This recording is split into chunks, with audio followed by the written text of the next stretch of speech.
Nous vivons une période très difficile où nous avons, nous-mêmes ou nos proches, une grande probabilité de tomber malade et un risque non négligeable d'être sévèrement atteint, voire de mourir.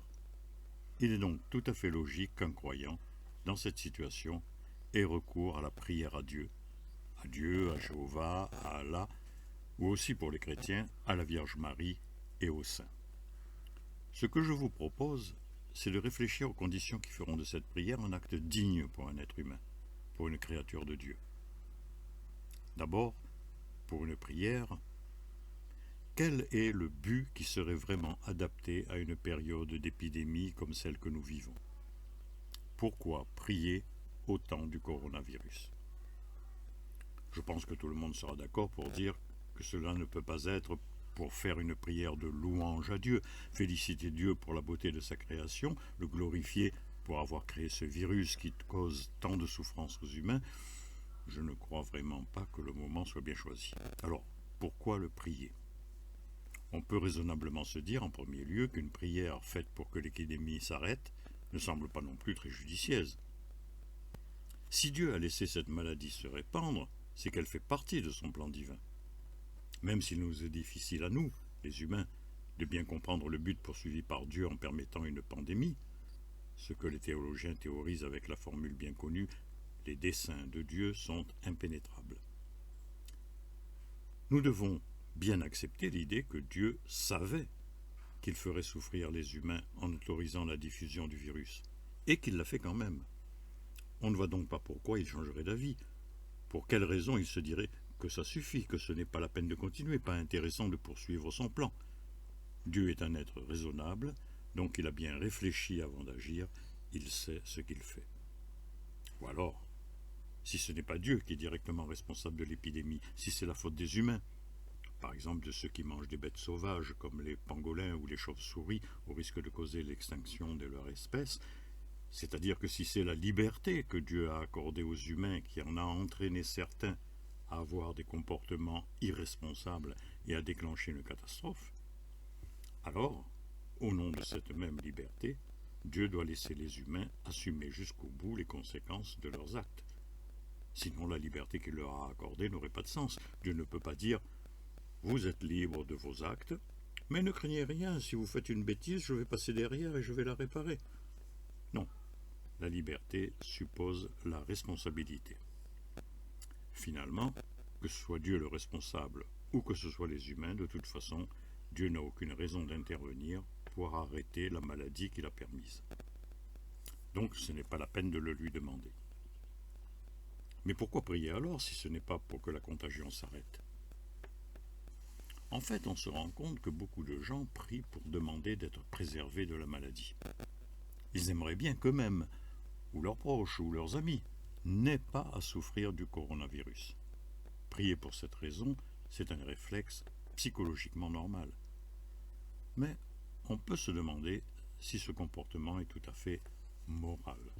En effet, il revient à se désintéresser du sort de la majorité des humains, il revient à accepter que le fléau touche beaucoup de personnes, parce qu'on n'y peut rien et qu'on ne les connaît pas, et à s'intéresser surtout au sort de ceux que l'on aime. Qu'il ait des malades, oui, puisque je ne peux pas l'empêcher, mais pas mes amis, mais pas ma famille. C'est quand même drôle, non, de prier pour que le malheur permis par Dieu ne touche pas ceux que nous connaissons. Au nom de quel privilège doivent-ils être exemptés du sort général? Au nom de quoi? Une autre raison de prier, c'est de penser aux malades, à ceux qui sont déjà atteints, de vouloir qu'ils souffrent le moins possible, qu'ils guérissent, qu'ils se sortent de cette épreuve.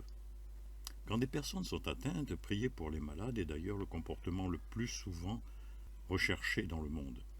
Les statistiques révèlent que la prière est la ressource à laquelle on recourt le plus fréquemment dans cette situation, bien avant le sang de poulet. Et l'aspirine ne vient qu'en 3e position. Aujourd'hui, Seigneur, dans cette semaine sainte, le monde entier est terrassé par une pandémie qui répand la mort et qui nous paralyse. En ce moment si particulier, nous te demandons et nous te confions tous ceux qui sont victimes de cette maladie terrible, ceux qui restent dans le deuil, ceux qui sont morts, ceux aussi qui se dévouent corps et âme, les soignants et tous ceux qui se sont levés bénévolement pour servir leurs frères. Apprends-nous, Seigneur, une plus grande fraternité. Que cette épreuve nous apprenne à vivre ce que tu nous as appris. Aimez-vous les uns les autres. L'archevêque de Paris, Monseigneur Aupetit, demande donc de prier pour les malades et pour tous ceux qui souffrent. Mais prier pour les malades, est-ce que cela aide à diminuer leur souffrance? Est-ce que cela facilite leur guérison? Quand on réfléchit à cette question, on est amené à se dire que si la prière influe sur l'évolution de la santé, elle doit donc causer de fait un changement matériel. Soit la personne souffre moins, soit sa santé s'améliore, ou elle se rétablit et la personne guérit. Un changement de ce genre est repérable, il est visible, il est donc mesurable. Il peut faire l'objet d'une vérification. C'est ce que s'est dit au siècle dernier un cousin de Darwin, Francis Galton. Ce Galton semble être le premier chercheur à avoir eu l'idée de vérifier scientifiquement l'impact de la prière de demande sur la santé des gens. Il a comparé la santé de la famille royale d'Angleterre à celle d'autres familles. En effet, dans ce pays, à chaque office religieux, tous les fidèles prient pour la santé du souverain et de sa famille. La famille royale bénéficie donc ainsi d'infiniment plus de prières que toute autre famille. Logiquement, la santé y devrait être significativement meilleure. Or, ce n'est pas le cas. La durée de vie des membres de cette famille serait même nettement plus brève que celle des autres familles. Toutes ces prières, faites pour la famille royale, n'ont donc servi à rien.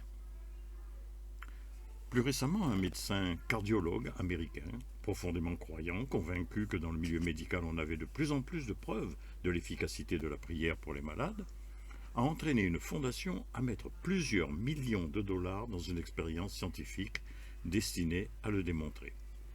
Avec son équipe, qui partageait ses convictions, ils ont réparti environ 2000 patients opérés pour des pontages coronariens en 3 groupes.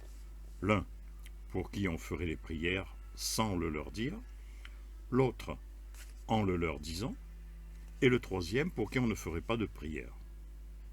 Les gens qui devaient prier étaient les fidèles de 3 églises éloignées des hôpitaux. Ils avaient le prénom et l'initiale de ceux pour qui ils devaient prier, avec une même formule à inclure, afin que tous les opérés soient traités de façon égale. Cette formule demandait à Dieu la réussite de l'opération et une bonne convalescence sans complications. Les résultats ont été publiés dans une revue américaine de cardiologie en 2006. Les faits sont là, il n'y a aucune différence de résultat entre ceux pour qui on a prié et ceux pour qui aucune prière n'a été faite. En revanche, ceux à qui l'on avait dit que les fidèles priaient pour leur guérison ont eu nettement plus de complications que ceux qui l'ignoraient. L'équipe de recherche fournit l'explication la plus plausible en disant qu'ils ont dû être plus anxieux. Ils ont dû imaginer que leur cas devait être bien grave pour que l'on demande à des communautés de prier pour eux. Et cela a entraîné des complications, des retards de guérison. En conclusion, ce que l'on peut dire aujourd'hui de façon certaine, c'est que les croyants ne peuvent pas apporter la preuve que leur prière provoque le moindre changement dans le monde matériel des humains. Avoir la preuve que la prière ne peut rien changer dans le monde matériel doit être profondément troublant pour un croyant, d'autant plus que les livres sacrés défendent l'idée d'une prière efficace. Un juif, par exemple, peut s'appuyer sur l'exemple d'Abraham pour avoir confiance dans la prière de demande, et même dans la prière répétée de façon insistante jusqu'à entraîner un changement important de la volonté divine. Abraham s'y reprend à 6 fois, afin d'amener l'Éternel à réduire ses exigences envers les habitants de Sodome, dans la Genèse. Un musulman est plus poussé à s'en remettre à la volonté d'Allah qu'à faire une demande particulière dans sa prière. En effet, Allah est présenté comme miséricordieux, donc faire confiance à cette miséricorde, c'est être persuadé qu'Allah fera ce qu'il y aura de mieux pour le croyant, sans que celui-ci ait besoin de le réclamer. Mais le Coran reconnaît que l'on peut faire aussi des demandes précises. Par exemple, demander qu'il pleuve, enfin, lorsque la sécheresse dure trop longtemps. Demander que des gens ne meurent pas de faim. On peut prier aussi pour des morts, ou pour d'autres croyants. Le Coran recommande aussi implorez le Seigneur pour qu'il vous accorde beaucoup de biens et d'enfants, et vous donne des jardins, et vous donne des rivières. La prière faite cette année à la Mecque pour l'ouverture du Ramadan demande clairement à Allah d'éloigner ce fléau de nous en parlant de l'épidémie de coronavirus. Quant aux chrétiens, pour justifier la prière de demande, il peut s'appuyer aussi, bien sûr, sur l'exemple d'Abraham, mais surtout, il peut s'appuyer sur l'enseignement de Jésus. Dans les évangiles, on attribue en effet à Jésus des paroles très claires à propos de la prière de demande. Si deux personnes se mettent d'accord pour demander quoi que ce soit, cela leur sera accordé par leur Père qui est aux cieux. Jésus aurait même insisté à plusieurs reprises, expliquant à ses disciples que si le fils de l'un d'entre eux lui demandait du pain, évidemment, il ne lui donnerait pas une pierre. À plus forte raison, leur Père qui est aux cieux donnera de bonnes choses à qui le lui demandera. Le problème, pour les croyants, c'est que ces paroles de Jésus ne se sont jamais vérifiées. Des centaines de millions de croyants qui ont prononcé des milliards de prières faites seuls ou en groupe depuis 2 millénaires n'ont jamais été exaucés. Et pourtant, les croyants continuent de prier. À quoi sert donc vraiment la prière? La seule utilité que l'on peut encore raisonnablement imaginer pour la prière, c'est la consolation. La prière sert à consoler. À se consoler soi-même, de ne pouvoir intervenir pour se rassurer, pour calmer sa peine, pour faire quand même quelque chose alors que l'on est totalement impuissant devant un désastre qui dépasse le citoyen de base. Pour se sentir utile.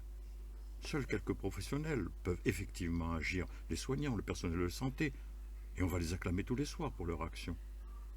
Il y a aussi tous ceux qui permettent à la vie sociale de continuer, les caissières des supermarchés, les livreurs, les éboueurs, tous ces gens-là. Mais en grande majorité, les individus en sont réduits à n'être que spectateurs du désastre.